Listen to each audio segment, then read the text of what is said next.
ഈ കാലഘട്ടങ്ങൾ വലിയൊരു മാറ്റത്തിൻ്റെ കാലമാണ്. എല്ലാവരുടെയും മനസ്സിൽ നശിക്കുമോ എന്നുള്ളൊരു ചിന്താഗതി അതൊരിക്കലും മനുഷ്യ മനസ്സിന് യോജിച്ചതല്ല. ഇവിടെ നശിക്കുന്നില്ല ഒന്നും, നാശമല്ല, മാറ്റത്തിലേക്ക് കടന്നു വരികയാണ് പ്രപഞ്ചവും ജീവജാലങ്ങളും. നന്മയാണ് ലോകത്തിൻ്റെ മാർഗം, അത് തിന്മയിലൂടെയാണ് കടന്നു വരുന്നത്. ഒരു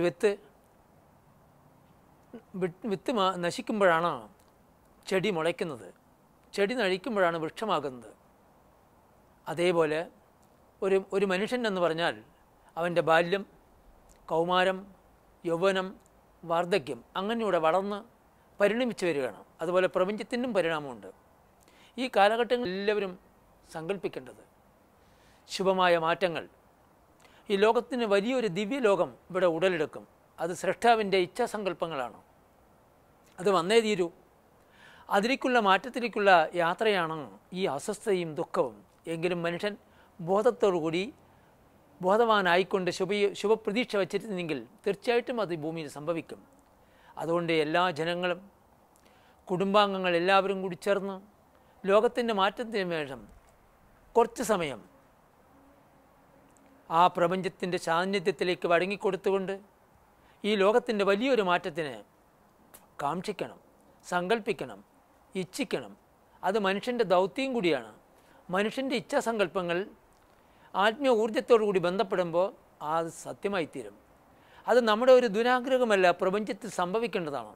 പ്രപഞ്ചത്തിൽ സംഭവിക്കുന്നതിന് പ്രപഞ്ചത്തിൻ്റെ ഊർജ്ജത്തിനെ ഉൾക്കൊണ്ട് ലോകത്തിൻ്റെ വരുന്ന മാറ്റങ്ങൾ ആരൊരുത്തൻ ഭാവന ചെയ്യുന്നുവോ, ഒരു സംഘടിതമായ ഒരു ഗ്രൂപ്പായി നിന്നുകൊണ്ട് ഇച്ഛിക്കുന്നുവോ, ആ ശുഭസങ്കല്പങ്ങൾ സത്യമാക്കി തീർക്കും.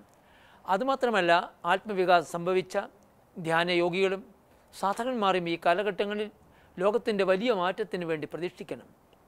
ഇന്നത്തെ രൗദ്രത പൂണ്ടിരിക്കുന്ന പ്രപഞ്ചം രൗദ്രത ശാന്തമായി പുതിയ ഒരു ദിവ്യരാഷ്ട്രം ഇവിടെ ഉടലെടുക്കണം എന്നുള്ള ശുഭപ്രതീക്ഷയോടുകൂടി നിങ്ങൾ എല്ലാവരും ശാന്തമായി കുറച്ച് സമയം, കഴിയുന്ന സമയം ധ്യാനിക്കുകയും പ്രാർത്ഥിക്കുകയും മനോമണ്ഡലങ്ങളിൽ വലിയ മാറ്റത്തിൻ്റെ പ്രതീക്ഷയും നിങ്ങൾ കൽപ്പിക്കുകയാണെങ്കിൽ തീർച്ചയായിട്ടും കഴിയുന്നത്ര വേഗം ലോകത്തിൻ്റെ മാറ്റങ്ങൾ വരും.